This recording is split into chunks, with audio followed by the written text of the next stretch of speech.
IVF ఒక అధునాతన సంతానోత్పత్తి చికిత్స. అనేక దంపతులకు తల్లిదండ్రులు కావాలనే వారి కలను నెరవేర్చుకోవడానికి సహాయపడుతుంది. ఈ రోజే OSS ఫర్టిలిటీని సందర్శించండి. నీట్ అడ్మిషన్లో కొత్త రూల్తో అన్యాయం జరుగుతోందని విద్యార్థుల తల్లిదండ్రులు ఆరోపిస్తున్నారు. స్థానికత విషయంలో పాత విధానమే కొనసాగించాలని డిమాండ్ చేస్తున్నారు. సడన్ గా రూల్స్ మార్చడం కరెక్ట్ కాదని అంటున్నారు.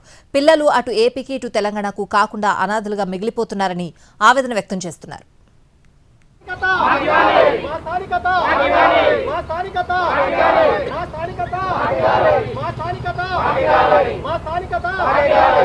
తెలంగాణ నీట్ అభ్యర్థుల స్థానికత ఇష్యూ తెరమీదకొచ్చింది. ప్రభుత్వం తాజాగా తెచ్చిన జీవోతో స్థానికత కోల్పోతున్నామని విద్యార్థులు ఆందోళనకు దిగారు. 6 నుంచి 12వ తరగతి వరకు చదివిన వాటిలో వరుసగా 4 తరగతుల ఆధారంగా లొకాలిటీ ఇవ్వాలని అభ్యర్థులు విజ్ఞప్తి చేస్తున్నారు. ప్రస్తుతం 9, 10 ఇంటర్ చదివిన ఆధారంగా స్థానికతను నిర్ణయిస్తున్నారని ఆవేదన వ్యక్తం చేశారు. 1 నుంచి 10 వరకు హైదరాబాద్లో చదివి ఇంటర్ విజయవాడలో చదివినందుకు పిల్లలు స్థానికతను కోల్పోతున్నారని తల్లిదండ్రులు ఆవేదన చెందుతున్నారు. పాత రూల్ ప్రకారం 4/7 రూల్ వర్తింపజేయాలని కోరుతున్నారు. అలా కాకుంటే మెడికల్ సీట్ల భర్తీలో పిల్లలకు అన్యాయం జరుగుతుందని పేరెంట్స్ ఆందోళన వ్యక్తం చేస్తున్నారు. పిల్లలు అటు ఏపీకి ఇటు తెలంగాణకు కాకుండా అనాథలుగా మిగిలిపోతున్నారని ఆవేదన వ్యక్తం చేస్తున్నారు. 2022-23లో చదివి ఇప్పుడు 24లో లోకల్ కాదు అని రిలీజ్ చేశారు. దానివల్ల ఏమవుతుంది, ఇప్పుడు వాళ్ళ భవిష్యత్ ఏంటి? ఏ రాష్ట్రానికి చెందిన వాళ్ళు? ఐదర్ ఇటు హైదరాబాద్ కాకుండా అటు ఆంధ్ర కాకోకుండా వాళ్ళకి సీట్ ఎవరిస్తారు? ఇంటర్ చదివించేవారు తెలంగాణలో చదివించాలని యూనివర్సిటీ నుంచి చిన్న మెసేజ్ వచ్చినా పిల్లల్ని బయటకు పంపేవాళ్లం కాదని పేరెంట్స్ చెబుతున్నారు. లక్షలు ఖర్చు పెట్టి చదివిస్తే ఇలా ఎటూ కాకుండా పోయామని ఆవేదన వ్యక్తం చేస్తున్నారు. కొత్త జీవోతో అసలు తమ సిటిజన్షిప్ ఏంటో తెలియటం లేదని అంటున్నారు.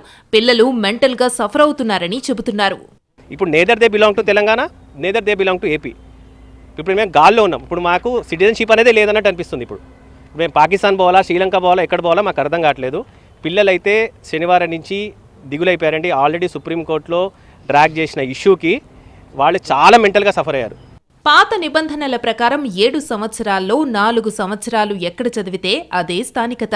కొత్త రూల్ ప్రకారం చివరి 4 ఏళ్లు ఎక్కడ చదివితే అక్కడే లోకల్. అంటే 9వ క్లాస్ నుంచి 12వ తరగతి వరకు కంటిన్యూగా ఎక్కడ చదివితే అదే వారి స్థానికత.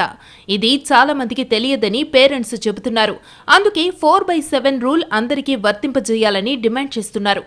ఏంటంటే తెలిసిన వాళ్ళు మేము బయటకు వచ్చాం. ఇప్పుడు ఏంటంటే మా ఫైట్ ఏంటంటే 4/7 ఇంతకుముందు 2024లో ఏదైతే బిఫోర్కి 4/7 రూల్ అప్లికేబుల్ ఉందో ఇప్పుడున్న పిల్లలందరికీ కూడా అదే రూల్ వర్తించి వీళ్ళందరికీ న్యాయం చేయాలని మా కోరిక సార్. 10 ఏళ్లు ఇక్కడే చదువుకుని లాస్ట్ 2 ఏళ్లు బయటకు వెళ్తే నాన్ లోకల్ ఎలా అవుతామని స్టూడెంట్స్ అంటున్నారు. ముందే చెబితే జాగ్రత్త పడేవాళ్లం కదా అంటున్నారు. 4/7 రూల్ అనుకుని బయటకు పంపామని, తీరా అది కాదంటే పిల్లల భవిష్యత్ ఏంటని పేరెంట్స్ దిగులు పడుతున్నారు. అందుకే పాత రూలే ఉండాలని రిక్వెస్ట్ చేస్తున్నారు. ఈ మేరకు వైద్య ఆరోగ్య శాఖ మంత్రికి పేరెంట్స్ లేఖ రాశారు. న్యాయం చెయ్యకపోతే కోర్టును ఆశ్రయిస్తామని చెబుతున్నారు. We want justice. We want justice.